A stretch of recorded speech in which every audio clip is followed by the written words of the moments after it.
नमस्कार, प्रणाम। आप मीडिया बिहार नंबर 1 देख रहे हैं और आपके साथ मैं हूं अश्विनी प्रताप सिंह। हमारे बगल में जो शख्सियत बैठे हुए हैं, राजनीति में बिहार को एक स्वर्णिम अध्याय से जोड़ते हैं, क्योंकि एक दशक से बिहार की भूमि से राजनीति करते आए हैं। लेकिन अभी एनडीए से नाता तोड़ करके, किससे गठबंधन करके, क्योंकि अभी विधानसभा चुनाव नजदीक है, कैसे चुनाव लड़ेंगे, उसके अलावा अनेकों मुद्दा है। इन्हीं के परिवार के अंश चिराग पासवान है, उनको बम से उड़ाने की धमकी दी गई, उसके बाद जो धमकी दिया उसको गिरफ्तार भी कर लिया गया है। उन तमाम मुद्दा को लेकर के बातचीत करेंगे पशुपति पारस जी से। सबसे पहले हमारे चैनल पे सर आपका स्वागत। नमस्ते। नमस्ते, आपको भी नमस्ते। सर, क्या कहेंगे, चुनाव नजदीक है और इस बार गठबंधन अक्टूबर और नवंबर में बिहार विधानसभा का चुनाव होना तय है और देश में दो गठबंधन है। एक गठबंधन है एनडीए गठबंधन, दूसरा है इंडिया गठबंधन। 2014 में हम लोगों ने एनडीए गठबंधन के साथ है हमारी पार्टी गई थी और बहुत ही ईमानदारी पूर्वक हम लोगों ने एनडीए गठबंधन के साथ है सहयोगी दल के रूप में हम लोगों ने काम किया और तकरीबन 10 वर्ष तक 14 से लेकर के और 24 तक हम लोगों ने काम किया। बहुत ईमानदारी से, बहुत निष्ठापूर्वक काम किया।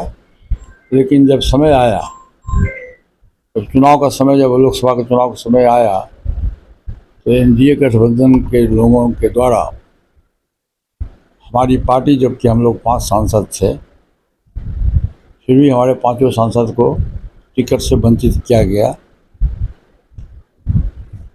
हमारे दल के साथ में न्याय नहीं हुआ। अच्छा, दल के साथ न्याय नहीं हुआ। नतीजा ये हुआ कि साल भर तक हम लोगों ने इंतजार किया और फिर 14 अप्रैल को बाबा साहब भीमराव अम्बेडकर की जयंती थी और उस दिन हम लोगों ने पूरे बिहार में 4 महीना पूर्व से पूरे बिहार का भ्रमण करके, और भ्रमण करने के बाद 26 जिला हम लोगों ने पूरे बिहार में हम लोग किए। और उसके बाद बाबा साहब भीमराव अम्बेडकर की जयंती के दिन बापू सभागार में हम लोगों की बहुत बड़ी रैली हुई, कार्यकर्ता सम्मेलन हुआ और उस दिन हम लोगों ने विधिवत एनडीए गठबंधन से अपना नाता तोड़ दिया। अच्छा, इस बार क्या तय किए हैं, कैसे इस बार चुनाव लड़ना है, किसके साथ जा रहे हैं? चुनाव तो हम लोग अब आरजेडी गठबंधन, जो बिहार में जिसको आप कहते हैं इंडिया गठबंधन, आरजेडी गठबंधन के साथ हमारी पार्टी, हम लोग की पार्टी का फैसला हुआ कि हम लोग आरजेडी गठबंधन के साथ जाएंगे। जी, आपने बाबा साहब का नाम लिया और बाबा साहब भीमराव अम्बेडकर से जोड़ करके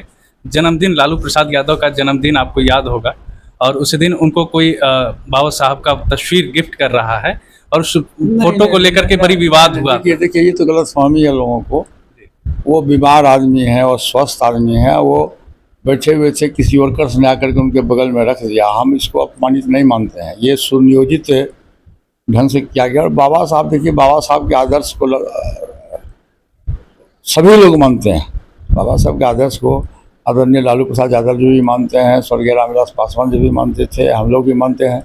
बाबा साहब हम लोग के लिए देवता स्वरूप थे। बाबा साहब भीमराव अम्बेडकर यदि आज नहीं होते, संविधान का निर्माण नहीं किए होते, तो आज जो हम लोग इस चेयर पर बैठे हुए हैं नहीं होते। अच्छा, बिहार में किस किस जगह से चुनाव लड़ने वाले हैं? नहीं, देखिए, अभी हम आरजेडी गठबंधन में अभी विधिवत गए नहीं हैं। 1 सप्ताह के अंदर में घोषणा होगा, विधिवत जाएंगे। तो फिर जहाँ जिसके पास में बिहार में जो कि सरकार बनानी है, अभी बिहार में जो सरकार है उस सरकार को बदलनी है। बिहार की जनता की आवाज़ है कि सत्ता परिवर्तन होना चाहिए, क्योंकि एक व्यक्ति और एक पार्टी की सरकार विगत 20 वर्षों से है और जो बिहार का जिस ढंग से विकास होना चाहिए वो विकास नहीं हुआ। सबसे खराब स्थिति है बिहार में लॉ एंड ऑर्डर। दूसरी स्थिति है शिक्षा की व्यवस्था चौपट है। आप देखिए, जितना भी सरकारी स्कूल है वहाँ पढ़ाई नगण्य है।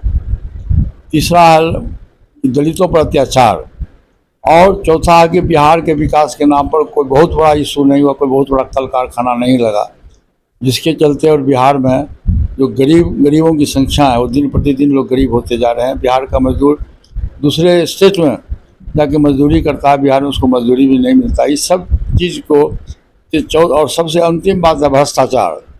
भ्रष्टाचार बिहार में चरम सीमा पर। आप कहीं भी किसी सचिवालय में जाओ, जिला में जाओ, कहीं भी बिना पैसे का काम नहीं होता है।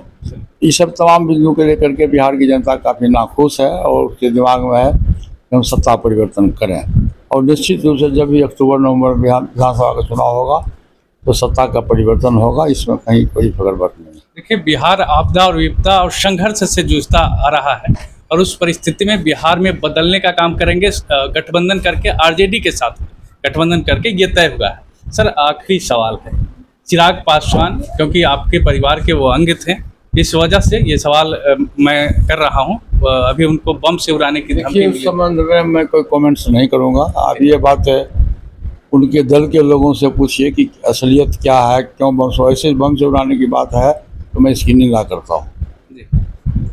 चलिए, आप अपनी प्रतिक्रिया हमारे कमेंट बॉक्स में दीजिए। अभी के लिए धन्यवाद, मिलते हैं अगली वीडियो में।